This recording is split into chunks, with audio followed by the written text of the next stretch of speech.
Dans ce cours, nous allons voir comment implémenter une carte, une Google Map dans une application Android. Alors ce cours sera divisé en plusieurs vidéos, là que je vous mettrai dans une playlist particulière. Et puis comme ça vous pourrez vous y retrouver plus facilement. Et puis il n'y aura pas de diaporama pour ce cours. Il y aura pas de PowerPoint. Donc en fait vous aurez accès à un petit wiki que j'ai créé là pour ajouter une carte. Donc je vais vous mettre les liens vers les différentes vidéos qui sont pas encore toutes créées. Vous aurez les liens vers la documentation, vers le projet GitLab de la démo que je vais vous faire pendant le cours. Et après, vous aurez les extraits de code ici que vous pourrez retrouver donc c'est ça. Ça sera les mêmes codes en fait que vous aurez dans le GitLab, mais ça vous permettra peut-être d'y voir un petit peu plus clair. Là, vous aurez les codes sous les yeux, les différents fichiers. Donc c'est pour ça que j'ai jugé que c'était pas nécessaire de faire un diaporama parce que le format n'était pas très approprié pour ce genre de cours où finalement il y a beaucoup de copier-coller. Et puis on ira voir aussi la documentation pour voir comment ça se passe. Donc évidemment vous connaissez probablement tous le fonctionnement des cartes, donc on va pouvoir ajouter des marqueurs sur les cartes. Alors là j'ai pris un exemple du TP3 que vous allez devoir faire prochainement. Mais quand vous cliquez sur un marqueur, donc vous pouvez afficher des informations dans ce qu'ils appellent une info window, une petite fenêtre d'information. Et puis on aura accès, on va voir comment mettre en place ce petit bouton aussi pour géolocaliser l'utilisateur avec le petit point bleu. Donc ça se fait pas automatiquement, il va falloir faire du code. Puis petit rappel, si vous voulez vous géolocaliser dans l'émulateur, vous cliquez sur le petit bouton d'option. Et là dans Location, vous pouvez choisir un point. Vous cliquez, alors moi j'ai cliqué sur le cégep là. Et puis, vous mettez set location, et ça permettra d'émuler votre position, vos coordonnées. Donc si je change les coordonnées, évidemment, toc, les coordonnées doivent changer. Vous voyez, les coordonnées ont changé sur mon émulateur, et quand je clique sur le petit bouton là pour centrer la carte, donc ça centre sur le petit point bleu. Et puis pour faire des zooms, donc il faut appuyer sur la touche CTRL, et puis il faut, c'est pour simuler un petit peu les deux doigts que l'on pourrait mettre sur l'écran. Donc soit vous zoomez ou vous dézoomez, donc il faut appuyer sur la touche CTRL pour pouvoir faire cela. Alors, pour créer une carte, je vais démarrer, comme d'habitude, on va démarrer avec un projet vierge. Donc je vais créer un nouveau projet. Alors, on pourrait démarrer avec une activité vide évidemment, et puis copier-coller le code qui est sur la documentation, mais bon, ça n'a pas trop d'intérêt, donc autant utiliser finalement les outils qui sont proposés par Android Studio. Vous pouvez démarrer avec une Google Map Activity ici. Donc c'est le seul exemple qui est proposé dans les choix. Donc on va faire Next. Je vais donner un nom Google Maps. Je vais l'appeler mon projet. Donc je vérifie que je suis bien dans Java. Là je mets API 28 pour le minimum du SDK. Et puis on va compiler le projet.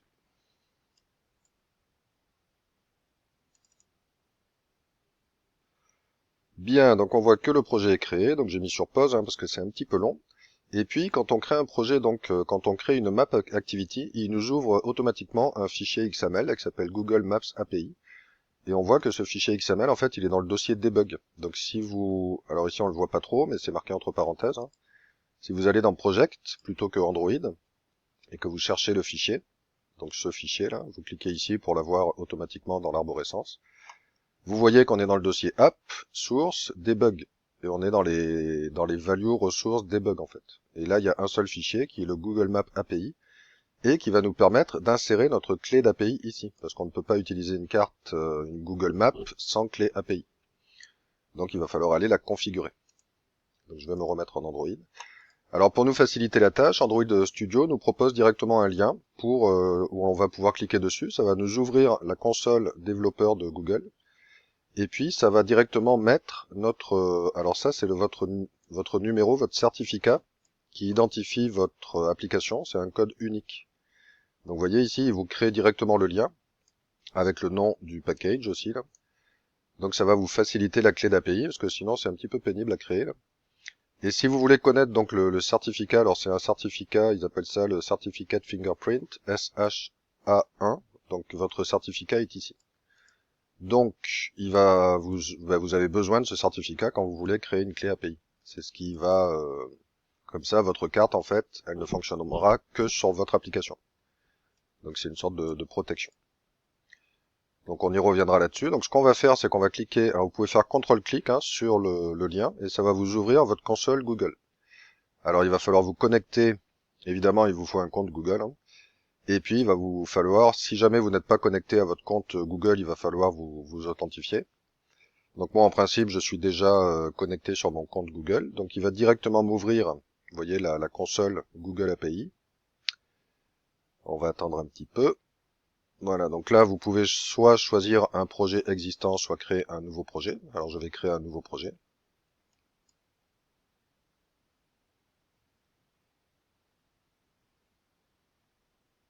Donc là il nous signale que l'API a été activée, donc on peut créer la clé d'API maintenant, en cliquant sur le bouton.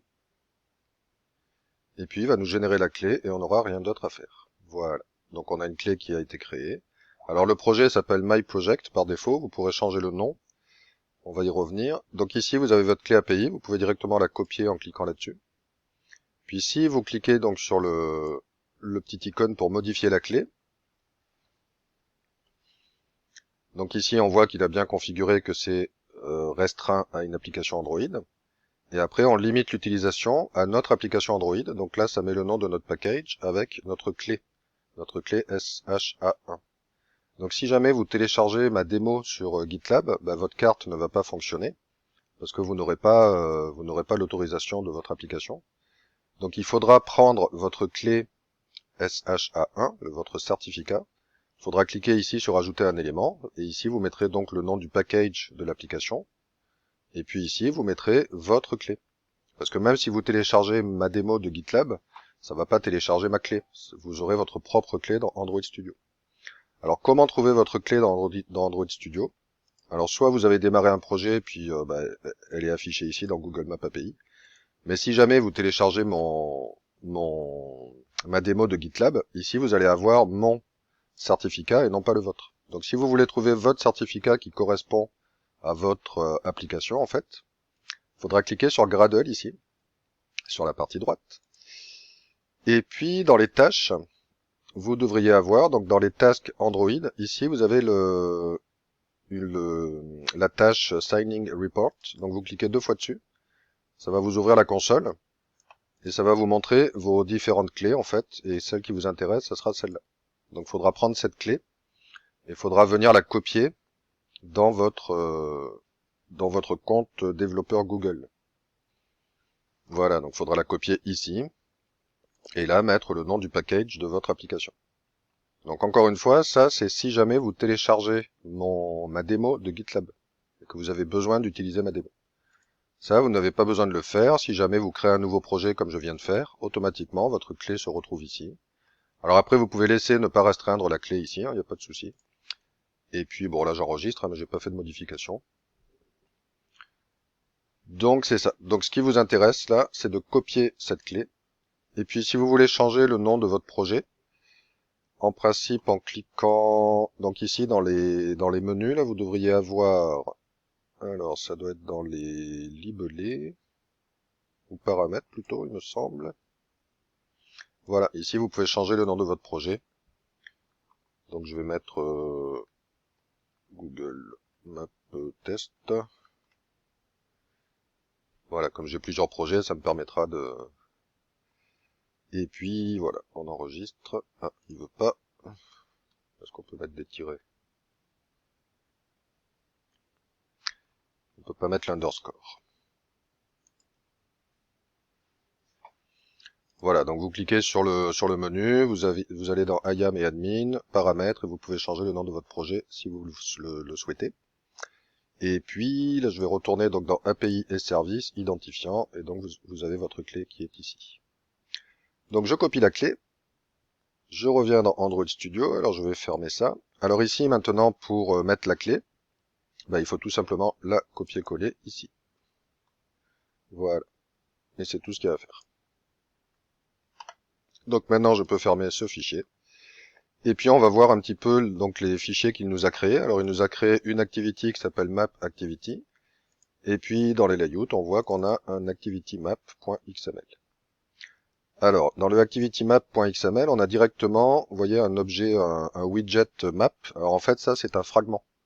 Donc là, il est directement à la racine de notre layout, hein, mais on pourrait le mettre, on pourrait très bien mettre dans on pourrait faire un constraint layout hein, ou un frame layout et mettre notre fragment map à l'intérieur. Donc si on regarde le code, on voit qu'on a bien un fragment. Et puis donc ça utilise, donc ça c'est le Android name, il faut mettre que c'est un support map fragment. Parce que c'est ça qui va faire en sorte que ça va nous afficher la carte. Donc il va falloir mettre ça si jamais vous créez votre layout à la main. Bon, le plus simple, c'est de copier-coller donc le fragment si vous souhaitez le mettre dans un autre layout. Donc c'est tout simplement une balise fragment telle que vous la connaissez. Maintenant dans le map activity, on voit donc qu'il a créé alors on voit que ça étend d'un fragment activity. Vous voyez que c'est pas vraiment, d'habitude nos activities elles étendent de app compact activity. Là ça hérite de fragment activity parce qu'en fait ça c'est un fragment. Et on voit ici que ça implémente un callback pour savoir quand la carte est prête, le onMapReady. Parce que la carte, elle va mettre un certain temps à se charger, et ça va nous permettre de savoir quand la carte est prête à être affichée. Donc on voit que là, on a un onCreate, mais un petit peu plus bas, on voit qu'on a une méthode qui s'appelle onMapReady, qui est surchargée, donc qui provient de l'interface onMapReadyCallback. Donc cette méthode va être appelée automatiquement dès que votre carte est prête à être utilisée, qu'elle est affichée. Donc ici on voit que l'objet Google Maps, il le met dans nmap, dans une variable nmap qui doit être déclarée un petit peu plus haut. Voilà, c'est un objet de type Google Maps. Donc vous pouvez créer des objets de type Google Maps, hein, on verra la documentation. Et puis après, ben là, il nous ajoute un marqueur, en fait, tout simplement, pour nous faire un petit exemple. Donc là, on a un marqueur qui est localisé à Sydney, en Australie. Donc là, il crée un nouvel objet latitude-longitude, en lui mettant une latitude, une longitude. Ensuite, il va ajouter le marqueur, il va donc lui demander d'ajouter un marqueur dans notre objet mmap, dans notre Google Maps. Et là, pour ajouter un marqueur, il faut mettre new marker option .position. Donc la position, ben, on lui donne la position qu'on a définie ici. Et puis on peut ajouter un titre. Comme ça, quand on va cliquer sur le marqueur, ben, ça va nous afficher un petit texte. Et puis ça, ben, c'est pour faire un mouvement de caméra vers le marqueur qui a été créé. Alors on va démarrer l'application pour voir ce que ça donne. Alors là, vous voyez, je suis pas sur, comme j'avais utilisé le Gradle juste précédemment, là, je suis sur toujours sur le Gradle, là, sur la tâche Signing Report. Donc ici, il faut que je me mette sur app, voilà, pour qu'il démarre l'application, et non pas le script Gradle. Donc on va attendre que la carte se charge.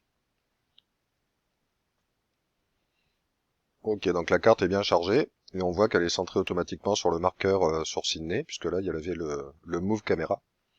Donc c'est ça qui fait en sorte que que votre carte est centrée sur le marqueur qui a été créé. Donc voilà tout simplement pour créer une première carte. Alors après dans la documentation, si je vais sur le wiki, hein, je vous ai mis un lien vers la documentation, donc le SDK Map pour Android.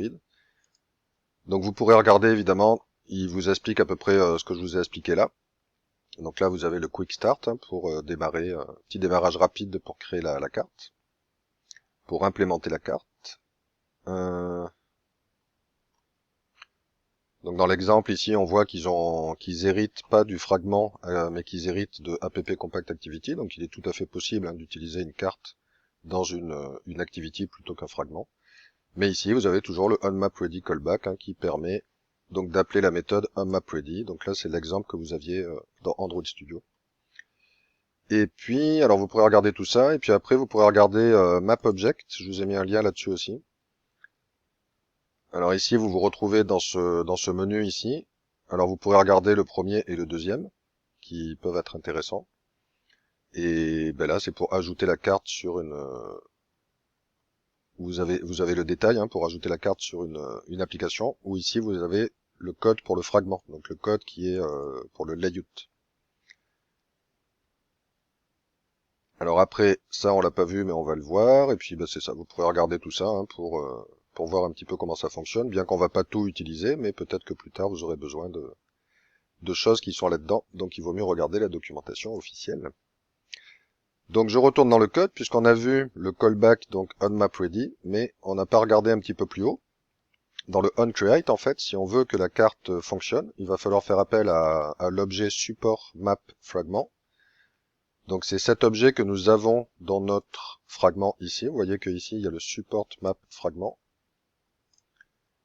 Donc là on retrouve cet objet et c'est ici qu'on va déclarer notre carte avec, là on va avec, en disant que c'est un objet de type supportMapFragment.